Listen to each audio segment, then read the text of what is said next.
পঞ্চগড়ের বোদা উপজেলায় রমজান উপলক্ষে আসা টিসিবির পণ্যের ট্রাকে এক কার্টুনে ৯টি তেলের বোতলে তেলের পরিবর্তে পানি পাওয়া গেছে। প্রতিটি বোতল ছিল ২ লিটারের।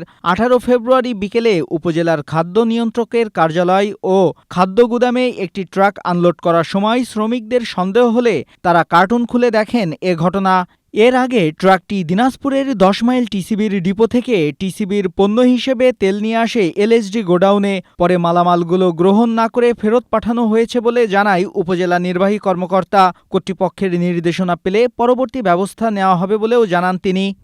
স্ট্রবেরি সুপার ডটেড ও ক্লাসিক ভ্যারিয়েন্ট সেনসেশন জাগুক শিহরণ। একটা কার্টনে পানি পাওয়া গেছে, আমরা পুরো ট্রাক ফেরত দিয়েছি। ঠিকাদার বলতে পারবে দিনাজপুরের ওখানে ওই যে ১০ মাইল ওখান থেকে আসছে নাকি। আমরা এটা রিসিভ করিনি, আমরা এটা ঊর্ধ্বতন জানাবো যে এরকম হয়েছে। ওই এলএসডি থেকে আমাকে প্রতিবেদন দিলে আমি প্রতিবেদন ফরওয়ার্ড করে জানাবো।